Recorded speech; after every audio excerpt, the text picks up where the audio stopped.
The termination letter trembled in Marcus Webb's calloused hands as his 6-year-old son colored quietly beneath his desk, unaware that his father's world and the carefully constructed fortress of their survival was crumbling in real time. The fluorescent lights of Patterson and Sterling Accounting hummed their monotonous dirge as Marcus Webb stared at the email that had just shattered his morning.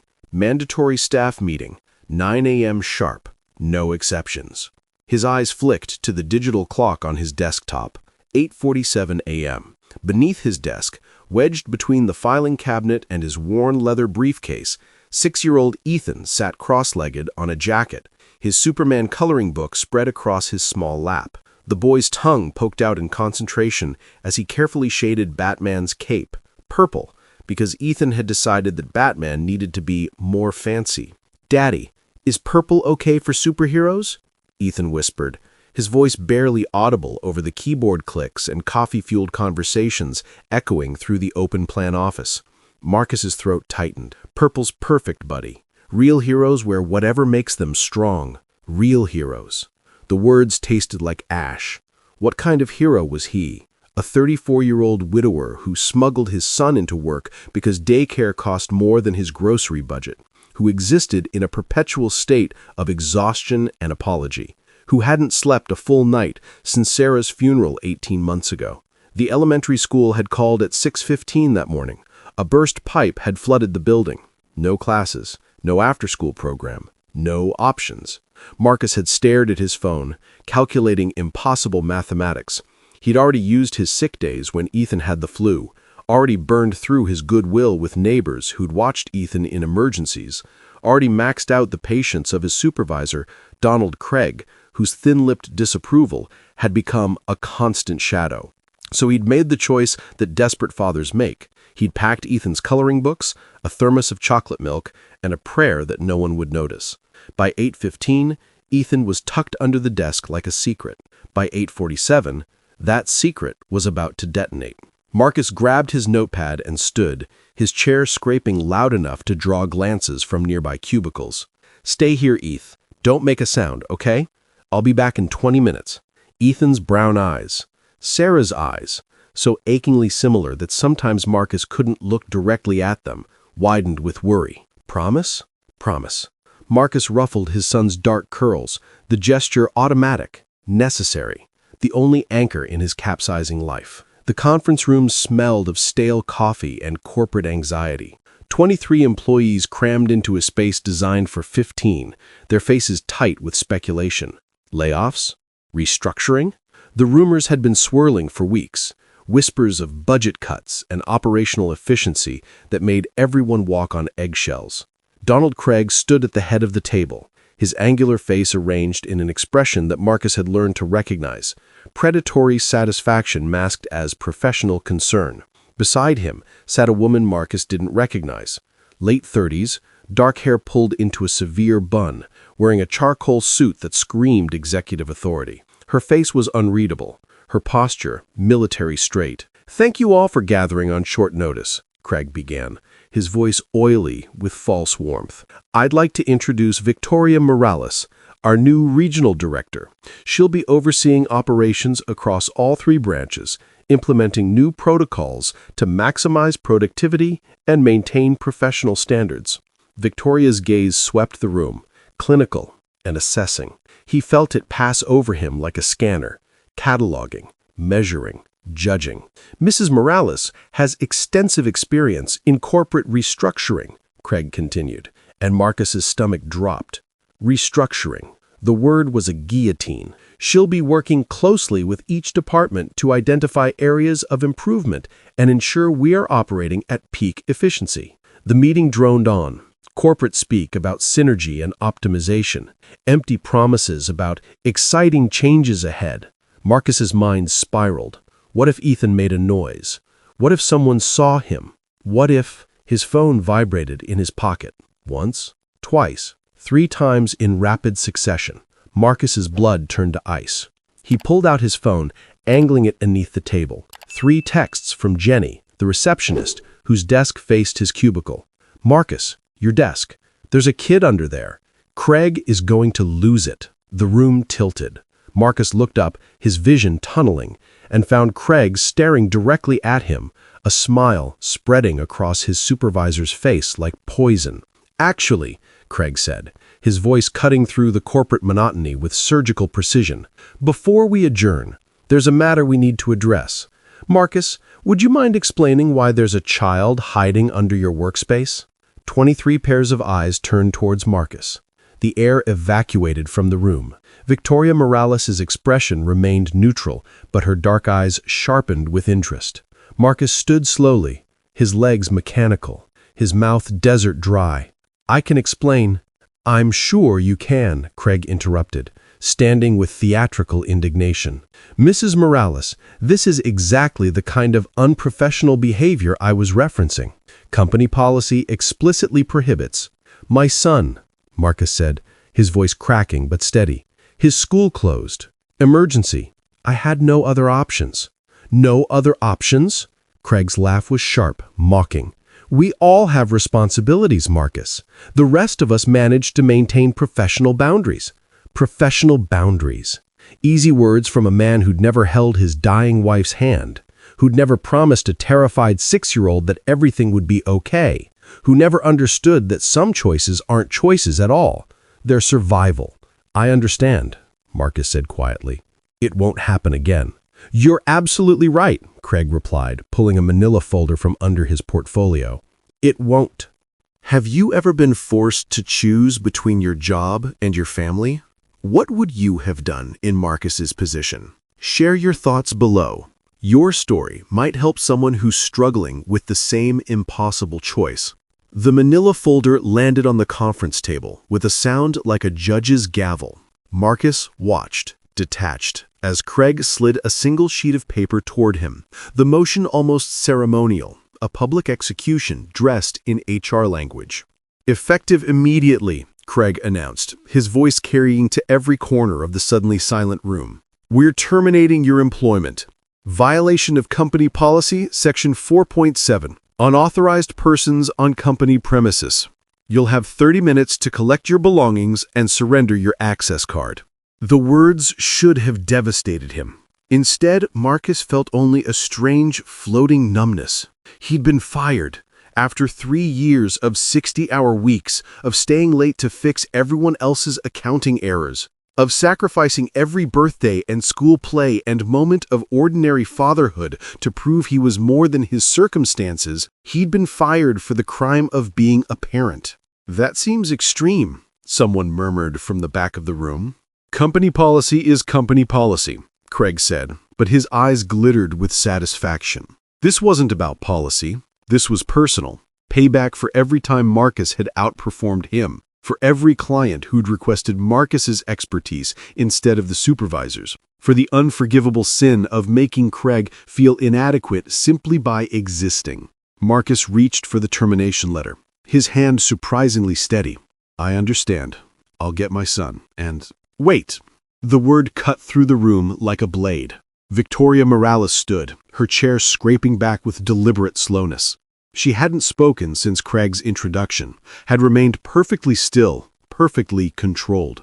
Now she moved toward Marcus with measured steps, her heels clicking against the linoleum like a countdown. She stopped 3 feet away, her dark eyes locked on his face with an intensity that made his skin prickle. "Your son. How old?" The question derailed him. 6. He's 6. "And his name?" Marcus blinked, confused by the sudden intimacy of the interrogation. Ethan Webb."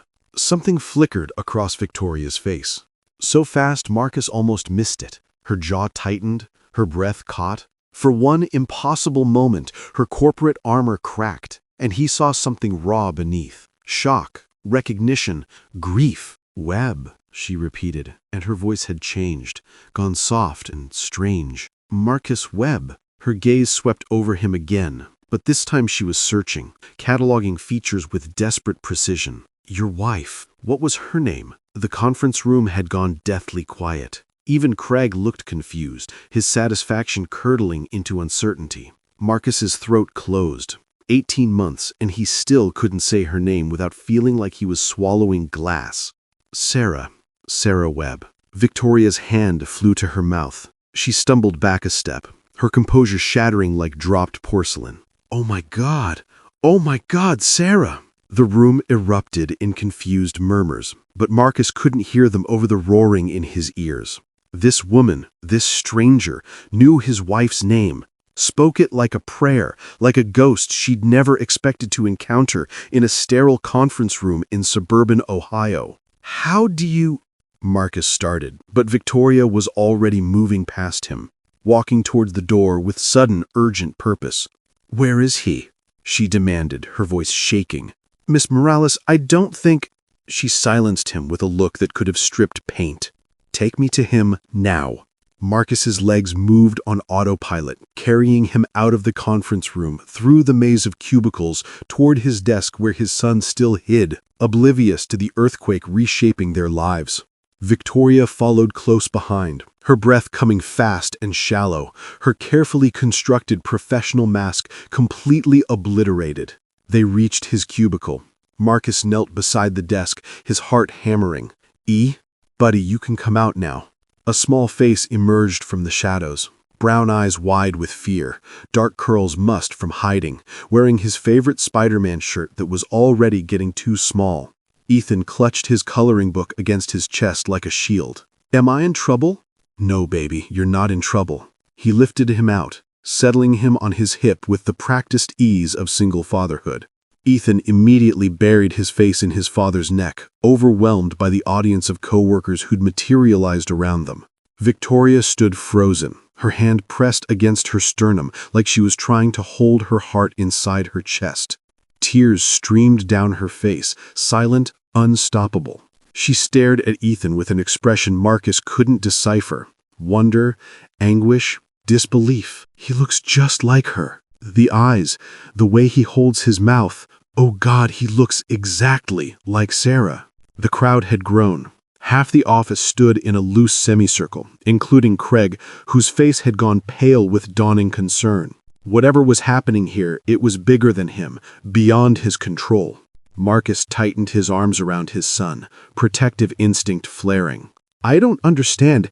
How did you know my wife?" Victoria wiped her eyes with shaking hands, smearing mascara across her perfect makeup. When she spoke, her voice cracked with emotion so raw it hurt to hear. "She saved my life," Victoria said simply. 17 years ago, your wife saved my life, and I never got the chance to thank her." She took a step closer, her gaze never leaving Ethan's face. "I was 15 years old, and Sarah Webb pulled me out of hell." Victoria Morales had never planned to return to the past. She'd buried it under degrees from Stanford, beneath corner offices and board meetings, behind a carefully curated life that bore no resemblance to the terrified 15-year-old girl who'd once believed she would die in the back of a van crossing the Texas border. But here, in this fluorescent-lit office that smelled of burnt coffee and desperation, the past had found her anyway, wearing a 6-year-old's face and his father's bewildered eyes. "Conference room, now," she said, her voice steadier than she felt. "Everyone else, back to work. This is a private matter." Craig opened his mouth to protest, but Victoria's glare could have melted steel. He deflated, slinking back toward his office with the wounded pride of a man watching his power evaporate in real time. Marcus carried Ethan into the conference room, the boy still clinging to him like a barnacle. Victoria followed, shutting the door with a soft click that felt like sealing a tomb, or opening one. For a long moment, no one spoke. Victoria stood by the window, her back to them, composing herself with visible effort. When she finally turned, her corporate mask had returned, but it was cracked now, fragments of vulnerability showing through. "May I?" she asked, gesturing to the chair beside Marcus. He nodded, lowering Ethan onto his lap. The boy watched Victoria with solemn curiosity, the way children do when they sense adults carrying weights they can't understand. Victoria sat slowly, as if approaching something sacred and fragile. "Ethan," she said softly, "my name is Victoria. I knew your mommy a long time ago, before you were born." Ethan's eyes widened. "You knew Mommy?" "I did." Victoria's voice broke on the words. She swallowed hard, gathering herself. "She was very brave, the bravest person I ever met." Marcus felt his chest constrict. 18 months since Sarah's car accident. 18 months of trying to answer Ethan's impossible questions about where Mommy went, why she couldn't come back, whether she still loved them from heaven. And now this stranger sat here, speaking about his wife with a reverence that suggested she'd known a version of Sarah that Marcus himself had never fully understood. "I don't understand," Marcus said quietly, his hand automatically stroking Ethan's hair. "How did you know her? Sarah had never mentioned." "She wouldn't have." Victoria's laugh was bitter and tender at once. "What she did, most people would want credit, recognition. Sarah just wanted to forget it ever happened. She wanted to move forward." She leaned back, her eyes distant, seeing a different room, a different life. Summer of 2008, I was 15 years old, living in Juarez with my aunt. My parents had died the year before. Cartel violence. Wrong place, wrong time. My aunt was trying to get us across the border, to her sister in El Paso. We'd saved for 2 years to pay the coyotes. Marcus knew where this was going. He'd seen the news stories, heard the horror narratives about human trafficking, about desperate families preyed upon by monsters who wore human faces. The crossing went wrong. The men who were supposed to smuggle us across, they weren't coyotes. They were traffickers, cartel soldiers. They separated the families, took 6 of us girls to a warehouse outside of Del Rio, said they'd move us to Houston, to Dallas, to work off our debt. Ethan had gone very still in Marcus's lap, sensing the weight of the words, even if he couldn't understand them. Marcus held him tighter, his heart breaking for the child this woman had been, for the nightmare she was unwrapping in this antiseptic corporate space. "We were there for 3 days," Victoria said, "locked in a room with no windows, no bathroom, barely any food. They were waiting for transport, for the next phase of whatever they had planned for us.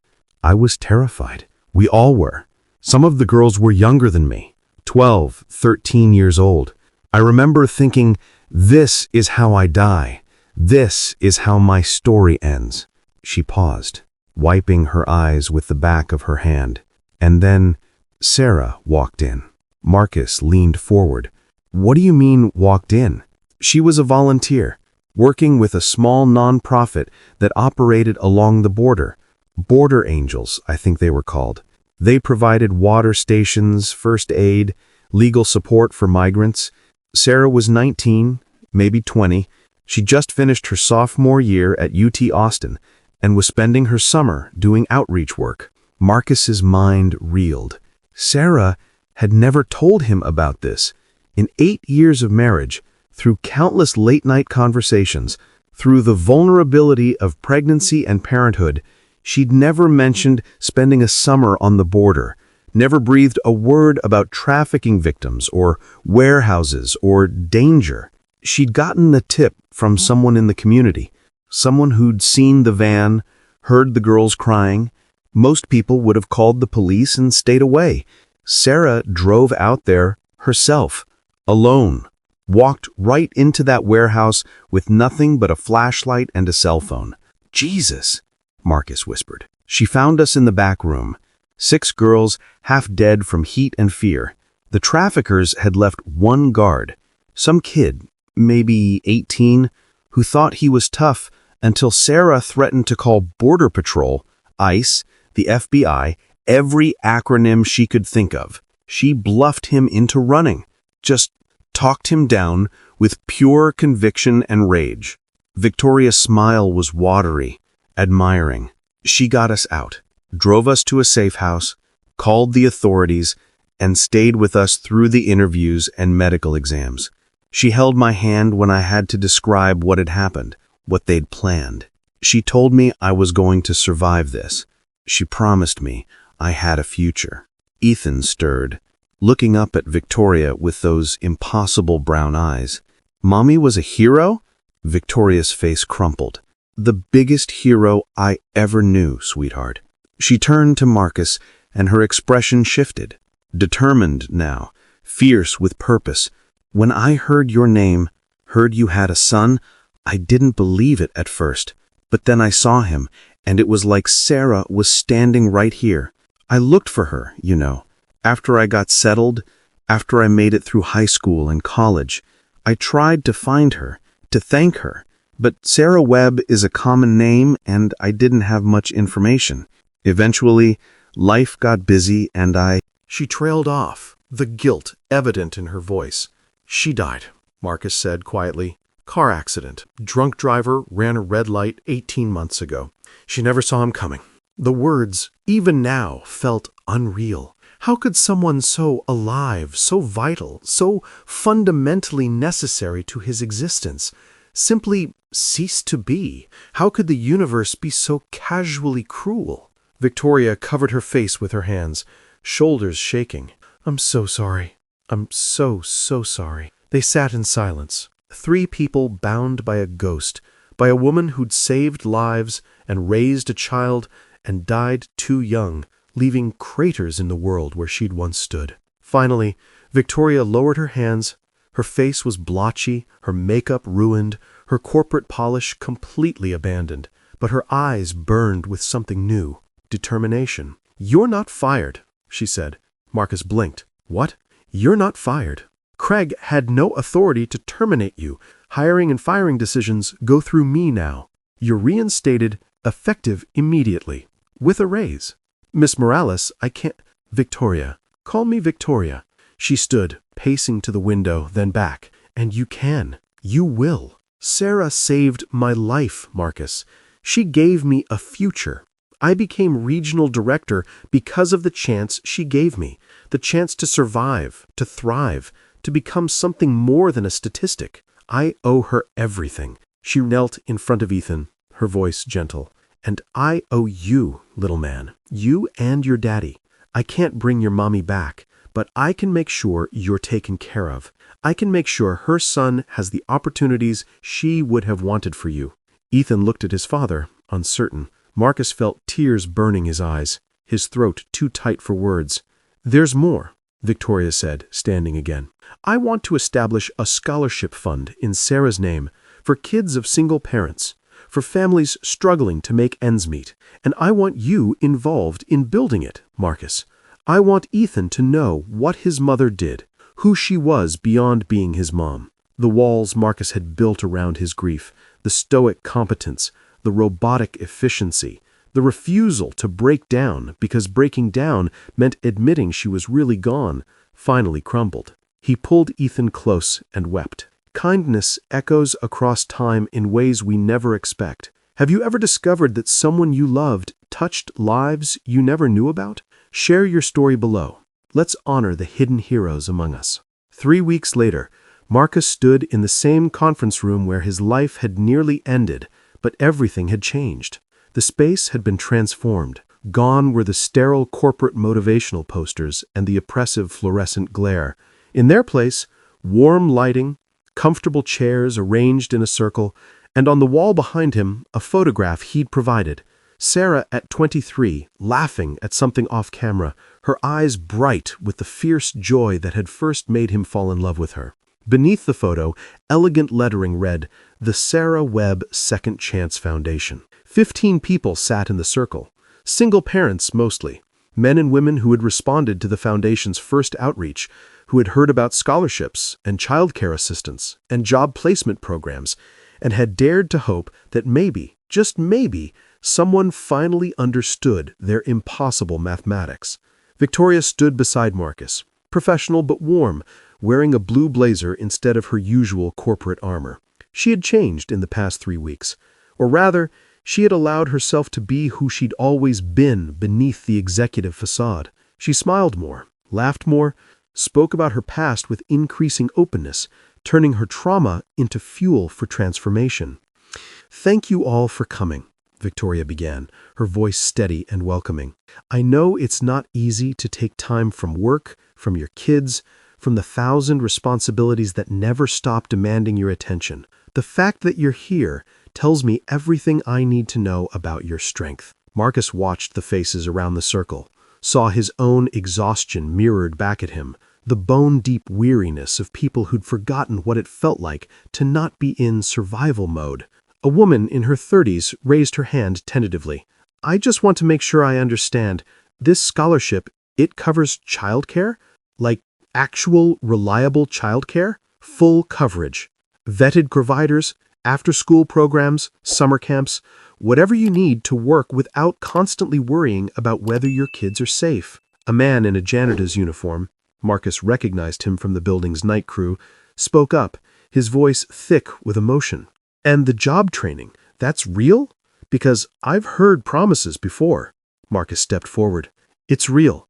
I've been through it myself. Victoria got me enrolled in an advanced accounting certification program, paid for the courses, gave me flexible hours to study. I start my new position as senior accountant next month." He'd fought Victoria on that promotion, insisting he didn't deserve special treatment. She shut him down with a look that could have stopped traffic. "You're qualified, you're talented, and you've been underpaid for 3 years. This isn't charity, Marcus. This is justice." The group murmured with cautious optimism. They'd been burned before, by systems that promised support and delivered bureaucracy, by programs that looked good on paper but collapsed under the weight of reality. They'd learned to not trust easy answers. "I know what you're thinking," Victoria said softly. "You're thinking this is too good to be true, that there's a catch, a hidden cost, some fine print that will disqualify you. You're thinking that people like us don't get second chances." She moved to the center of the circle, and Marcus saw her transform, saw the executive disappear and the 15-year-old girl emerge, vulnerable and unashamed. 22 years ago, I was locked in a warehouse in Texas, waiting to be sold. I was 15. I spoke broken English. I had no money, no family in this country, no future. And a 20-year-old woman named Sarah Webb walked into that hell and pulled me out. The room had gone absolutely silent. She didn't know me. I couldn't repay her. She had no reason to risk herself for a girl she'd never see again, but she did it anyway, because she believed that everyone deserves a chance. Not just one chance, a second chance, a third, as many as it takes. Victoria's voice strengthened, filling the space with conviction. "Sarah died before I could thank her, but her son is still here. Her husband is still here, and I have the resources and the platform to make sure her legacy doesn't end with her death. This foundation is how I thank her, by being Sarah for someone else." She turned to Marcus, her eyes bright with unshed tears. "And this is how Marcus honors his wife, by helping me build something that would have made her proud, by showing their son that his mother's kindness ripples outward, forever." The janitor stood abruptly, his chair scraping back. For a terrible moment, Marcus thought he was leaving. Instead, the man crossed the circle and extended his hand to Marcus, then to Victoria. "My daughter," he said, his voice breaking. "She's 8, smart as hell, wants to be a doctor, but I work nights, and I can't afford after-school care. So she stays with neighbors who, they're not always paying attention. I've been terrified something would happen to her. If this is real, if you can help, you're not just changing my life, you're saving hers." One by one, the others stood up. A single mother with 3 kids, a widower with twin toddlers, a grandmother raising her grandson after her daughter's overdose, each with a story, each carrying impossible weight, each desperately hoping that maybe this time someone would actually catch them when they fell. Victoria shook every hand, learned every name, listened to every story. And Marcus watched her become the person Sarah had always seen in that warehouse, someone worthy of saving, someone who would transform survival into purpose. The meeting ended 2 hours later, as people filed out, clutching folders full of information and phone numbers and appointment schedules. Marcus caught sight of movement in the doorway. Ethan stood there, holding hands with Jenny from reception, who'd volunteered to watch him during the meeting. But the boy's attention was fixed on the photograph of his mother, his small face serious and thoughtful. He walked slowly to the wall, standing on tiptoe to get closer to Sarah's image. "Mommy was a hero," he said. Not a question this time, a statement, a fact he was claiming, integrating it into the story of who he was. Victoria knelt beside him, and Marcus joined them, the three of them forming a small constellation beneath Sarah's frozen smile. "The biggest hero," Victoria confirmed. "And you know what heroes do, Ethan?" The boy shook his head. "They make other people into heroes too. Your mommy made me brave, and now your daddy and I are going to help other people be brave. And someday, when you're bigger, maybe you'll help people too." Ethan considered this with the gravity of childhood wisdom. Then he looked up at Marcus. His brown eyes, Sarah's eyes, filled with something that had been missing for 18 months. Hope. "Can I help now? I'm good at coloring. We could make pictures for the sad kids, so they know someone cares." Marcus's heart cracked open. He lifted his son, holding him tight, and felt Sarah's presence so strongly it was almost physical. Her love, her courage, her unshakable belief that broken things could be mended and lost things could be found. "Yeah, buddy," he whispered into Ethan's hair. "You can help now." 6 months after that first foundation meeting, Marcus stood in a place he'd never imagined returning to, the small cemetery on the edge of town where Sarah was buried. He came here less frequently now, not because he loved her less, but because carrying her forward felt more important than staying anchored to her grave. Still, today was special. Today required her presence, even if it was only stone and memory, and the stubborn belief that love doesn't end just because a heart stops beating. Ethan walked beside him, no longer the terrified 6-year-old who'd hidden under desks. He was 7 now, taller, steadier, carrying a portfolio of drawings under one arm and a bouquet of sunflowers, Sarah's favorite, in the other. Victoria followed a few steps behind, giving them space but present nonetheless. She had become a fixture in their lives, not a replacement for Sarah, never that, but something else entirely. A guardian angel with a business degree, an older sister Ethan had never had, a friend who understood Marcus's grief because she carried her own. They reached Sarah's headstone, simple and elegant. Sarah Elizabeth Webb, 1988 to 2023. She saved lives.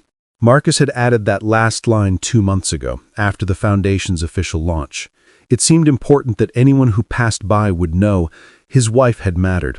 She had changed the world in ways big and small, and her death didn't erase that impact, it amplified it. Ethan knelt, placing the sunflowers carefully against the stone. His small hands smoothed the petals with reverent precision. "Hi, Mommy," he said softly. "I brought you pictures." He opened the portfolio, spreading drawings across the grass. Marcus's throat tightened as he recognized the images, crayon renderings of the Foundation's first 10 scholarship recipients, each portrait labeled with names Ethan had carefully memorized. Maria, who's studying nursing, James, who'd gotten his GED at 43, little Zoe, who reminded him of himself, who'd colored with him during Foundation events while her single dad attended job interviews. "This is Maria," Ethan explained to the headstone, pointing to a figure with elaborate curly hair. "She says she's going to be a nurse because you were brave, so she wants to be brave too. And this is Mr. James. He cries a lot, but Victoria says that's okay. That crying means you're strong enough to feel things." Marcus crouched beside his son, one hand on Ethan's shoulder, the other pressed against Sarah's name carved in granite. 6 months ago, he'd been a man drowning in survival, incapable of imagining a future beyond the next paycheck, the next crisis, the next impossible choice. Now he was senior accountant at Patterson and Sterling. Craig had been quietly reassigned to a different branch, with a salary that allowed him to breathe, to plan, to dream. More than that, he was co-director of a foundation that had already changed 50 lives, 50 families who received scholarships, childcare, job training, the simple revolutionary gift of being seen. "I have something for you too," Victoria said, stepping forward. She held a framed photograph, the image from the Foundation's wall, Sarah at 23, but now surrounded by a collage of faces. The 15-year-old girl Victoria had been, the woman she'd become, Marcus and Ethan, the scholarship recipients, all the lives Sarah's single act of courage had touched, directly and indirectly, across 17 years and counting. "I wanted you to see what you started," Victoria said to the headstone, her voice thick with emotion. "I wanted you to know that the girl you saved didn't waste the life you gave her. I wanted you to know that your son is growing up to be exactly like you, brave and kind, and too stubborn to accept that the world has to stay broken." She placed the frame carefully against the stone, then stepped back, wiping her eyes. Marcus looked at the collage, at all those faces, all those stories, all that proof that one person's compassion could echo infinitely forward, and felt something shift inside him. The grief was still there.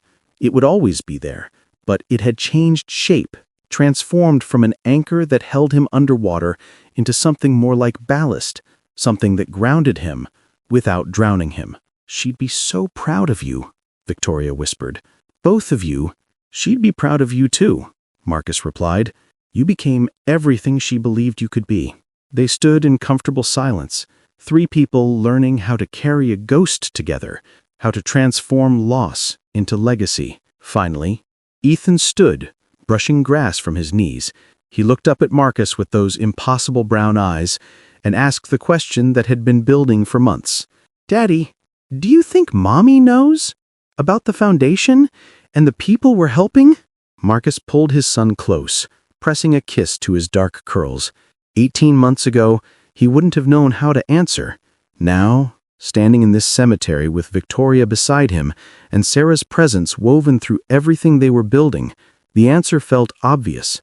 "Yeah, buddy, I think she knows. I think she's been watching the whole time, cheering us on." "Good, because I want her to know I'm going to keep helping. When I'm big, I'm going to find people who need help just like she did, and I'm going to be brave, just like her." Marcus's vision blurred. He looked at Victoria, who was openly crying now, her professional composure completely abandoned in favor of raw, honest emotion. "You already are brave," she told Ethan, kneeling to his level. "You're 7 years old, and you're already changing lives. Your mommy would be so proud." "Are you going to keep helping too?" Ethan asked her. Victoria smiled through her tears. "Every single day, I promise." As they walked back toward the car, Ethan in between them holding both their hands, Marcus felt something he hadn't experienced since the night the police officer had knocked on his door 18 months ago. Peace. Not the peace of forgetting, or of moving on, or of leaving Sarah behind, but the peace of understanding that love doesn't end with death. It transforms. It becomes action, becomes purpose, becomes the hands that reach out to pull someone else from the darkness. Sarah had saved Victoria at 15. Victoria had saved Marcus and Ethan when they were drowning, and together they were saving others, creating an endless chain of rescue and redemption that would outlive them all. Behind them, the sunflowers glowed golden in the afternoon light, and if Marcus allowed himself to believe in impossible things, he could almost hear Sarah's voice on the wind. "Keep going. Keep helping. Keep loving. I'm so proud of you."